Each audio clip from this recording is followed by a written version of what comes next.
আজকের রেসিপি হচ্ছে বাদাম খাস্তা টেস্টি বিস্কুট বানাবো। তাহলে চলো তাড়াতাড়ি বানিয়ে ফেলি। বাদাম বিস্কুট বানানোর জন্য এই যে চিনির পাউডার নিয়ে নিয়েছি, বাদামকে বাদামকে ভেজে ক্র্যাশ করে নিয়েছি, এটা লিকুইড উষ্ণ গরম দুধ নিয়ে নিয়েছি, আর সাথে আছে আটার, যেহেতু খাস্তা বিস্কুট বানাবো আটা তো অবশ্যই লাগবে, এখানে ময়দার নয় আটা দিয়েও দারুণ খাস্তার বিস্কুট হয়। আটা লাগবে আর একটু সুজি লাগবে, আর লাগবে এক বাটি আমুল দুধ, মতলব গুঁড়ো দুধ। এই দিয়ে সুপার খাস্তা টেস্টি বিস্কুট বানাবো। একটা থালা নিয়ে নিয়েছি, এর মধ্যে আমি 2-3 চামচের মতন ঘি নিয়ে নিয়েছি। এরকম শক্ত ঘি নিতে হবে, লিকুইড ঘি হলে হবে না। আর এক বাটির মতন চিনি পাউডার নিয়েছি, এটা দিয়ে ভালোভাবে আমি হাত দিয়ে এটাকে মিশাবো, যে একদম পুরো ক্রিমের মতন হয়ে যাবে। তোমাদের কাছে বিটার থাকলে বিটার করতে পারো, বিটার দিয়ে। আমার কাছে যেহেতু বিটার নেই, হাত দিয়েই আমি একদম ফেটিয়ে নেব, একদম যে মুখে ক্রিম লাগানোর মতন একদম ফেস ক্রিম বানিয়ে ফেলবো। না বন্ধুরা, এটা ফেস ক্রিম নয়, একদম খাবারই ক্রিম বানাবো। এটা সত্যি যত ক্রিম হবে না বিস্কুটটা তত খাস্তা হবে। আর হেলথের উপরে করে আমি আটাটা দিয়েই বানাচ্ছি, আটা দিয়েও বিস্কুট, বাদাম বিস্কুট দারুণ টেস্টি হয়। আর এইভাবে দেখো বন্ধুরা কত সুন্দর একদম ক্রিমের মতন হয়েছে, মুখে লাগালেও মুখটা ফর্সা ফর্সা হয়ে যাবে। দেখো কত সুন্দর একদম ফাঁপা হালকা হয়ে গেছে, যত ফেটাবো ততই হবে। দেখো কত সুন্দর সফট হয়ে গেছে, একদম ক্রিমের মতো। এবার এক বাটি আটা আমি ভালোভাবে এখানে চালিয়ে দিয়ে দিচ্ছি। চালিয়ে দিয়ে দিলে ভিতরে একটা যে আটার একটা খাকা থাকে ওটা থাকবে না, সুন্দর হবে, সফটও হবে।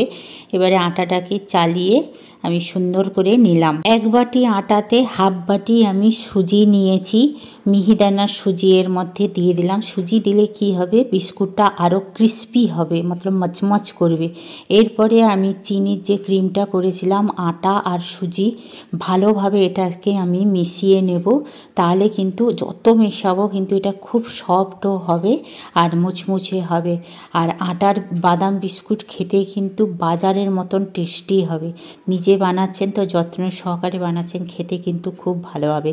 আপনারাও একবার বানিয়ে খাবেন, খেতে কিন্তু ভালোই লাগবে। এবারে সুন্দর করে আমি ভালোবাসার হাত দিয়ে আটা, চিনি, সুজিটাকে মিশিয়ে নিচ্ছি। যতক্ষণ না মেশানো হবে সুন্দর করে মাখাতেই হবে। এবার আমি তোমাদের লাড্ডু করে দেখাচ্ছি। দেখো কত সুন্দর হয়ে গেছে, খাস্তা ভালোই হয়েছে, মাখানো সুন্দর হয়েছে, লাড্ডুটা ভাঙছে না। এবার ভালো করে মিশিয়ে এক বাটি যে গুঁড়ো দুধ রেখেছিলাম, আমুল দুধ, ওটা আমি এর মধ্যে দিয়ে দিলাম।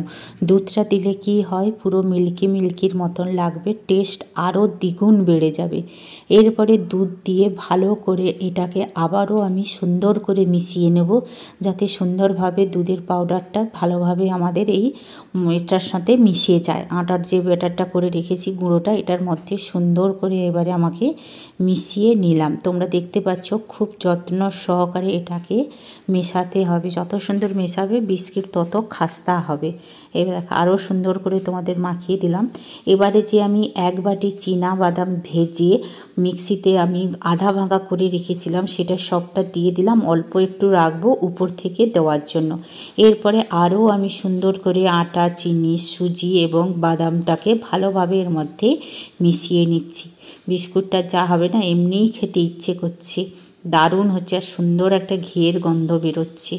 এবারে আমি অল্প একটু লবণ দিয়ে দিলাম, মিষ্টিটা একটু ব্যালেন্স করার জন্য। তোমরা দিতে পারো, নাও দিতে পারো, কোনো অসুবিধা নেই, দিলে কিন্তু দারুণ লাগে। দেখো কি সুন্দরভাবে বিস্কুটগুলো গুঁড়ো গুঁড়ো হয়ে যাচ্ছে, দেখো কত সুন্দর লাড্ডু হয়ে যাচ্ছে। এরপরে আমি অল্প অল্প এখানে দুধ দেব, দিয়ে তারপরে মাখাতে থাকবো। দেখো তোমাদের হাতে মেশ করে দেখাচ্ছি, সুন্দরভাবে খাস্তা হয়েছে, কিন্তু সত্যি দারুণ হয়েছে মাখানোটা।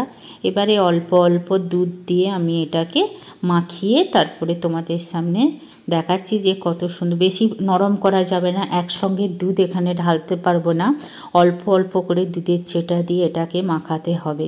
নরম একসঙ্গে দুধ দিয়ে দিলে ব্যাটারটা তাহলে একদম নরম হয়ে যাবে। বিস্কুট যেহেতু একটু শক্ত করে মাখাতে হবে, তারপরে কিছু সময়ের জন্য এটাকে রেখে দিলে তখন কিন্তু আবার নরম হয়ে যাবে, কারণ চিনি দেওয়া আছে।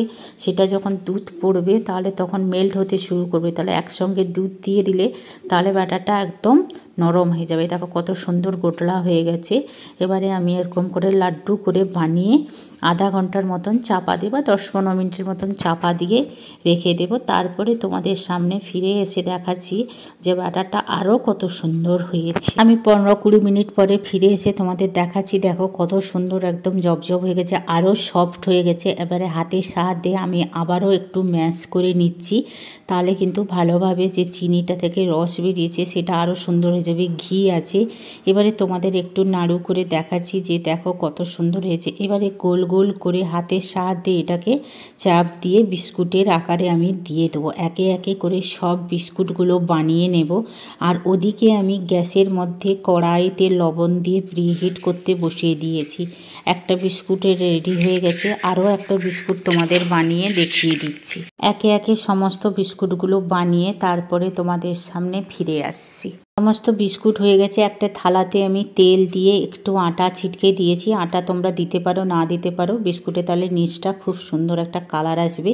এবারে সমস্ত বিস্কুটগুলো একে একে করে একটু গ্যাপ দিয়ে দিয়ে রাখতে হবে, কারণ বিস্কুটগুলো একটু ফুলবে, না হলে গায়ে গায়ে টাচ হয়ে যাবে। এরকম অল্প অল্প করে এই যে গ্যাপ দিয়ে বিস্কুটগুলো আমি সমস্ত বানিয়ে থালার মধ্যে সাজিয়ে নিলাম। আর ওদিকে কড়াইতে আমি বালি দিয়ে প্রিহিট করতে বসিয়ে দিয়েছি। তাহলে চলো তাড়াতাড়ি কড়াইটার মধ্যে দিয়ে দিই। এই যে কড়ার মধ্যে একটা রিং দিয়ে বালি দিয়েছি, তোমরা লবণ দিতে পারো, আমি বালি দিয়ে এই যে থালাটার উপরে রেখে দিয়ে একটা ঢাকনা চাপা দিয়ে 10-15 মিনিটের মতন রেখে দেব, যতক্ষণ না বিস্কুটটা সুন্দর করে হচ্ছে। এই যে চাপা দিয়ে আমি এবার রেখে দিলাম। মিডিয়াম গ্যাস করে রাখতে হবে, বেশি উপর করলে কিন্তু নিচটা একদম জ্বলে যাবে। এই যে তোমাদের একটু করে খুলে দেখাচ্ছি যে বিস্কুটটা কত সুন্দর কালার এসছে আর কত সুন্দর হয়েছে। এত সুন্দর মিষ্টি গন্ধ বেরোচ্ছে, মনে হচ্ছে যেন বেকারিতে দাঁড়িয়ে আছি। এত সুন্দর টেস্টি হয়েছে, কালারটা সুন্দর হয়েছে এবং মিষ্টি একটা বিস্কুটের কি সুন্দর মিষ্টি মিষ্টি গন্ধ বেরোয় সেরকম বেরোচ্ছে। তোমরাও বানাবে এরকম। বিস্কুটগুলো ঠান্ডা হয়ে গেছে, আমি একে একে করে খুব সুন্দর করে সাজিয়ে তোমাদের দেখাচ্ছি যে কতটা ক্রিস্পি হয়েছে আর কত সুন্দর কালারও হয়েছে বিস্কুটগুলো দেখতে। সত্যি খুব ভালো হয়েছে, খেয়েও দেখলাম খুব সুন্দর হয়েছে। এবারে আমি সুন্দর করে একটু চিনির পাউডার দিয়ে সুন্দর করে ডেকোরেশন করে দিচ্ছি। আর উপর থেকে আবারও একটু, যেহেতু বাদাম বিস্কুট, তাহলে চিনির সাথে সাথে একটু বাদাম পাউডারও আমি দিয়ে দিলাম। দিয়ে এগুলো একদম ভালোভাবে ঠান্ডা হয়ে গেলে একটা কন্টেনারে স্টোর করে রেখে দেবো। যখন খেতে ইচ্ছে হবে তখন আমরা এই বাদাম বিস্কুটটা খেয়ে নেব। খেয়ে দেখলাম দারুণ হয়েছে, খাস্তাও হয়েছে আর খুব সুন্দর ক্রিস্পি হয়েছে বাদাম বিস্কুট। তোমরাও এইভাবে সুপার টেস্টি খাস্তা বাদাম বিস্কুট বানিয়ে খেতে পারো। তাড়াতাড়ি বানিয়ে ফেলো। আর তাহলে আজকের মতন টাটা, বাই বাই, জয় নিতাই। আবার একটা নতুন ব্লগে দেখা।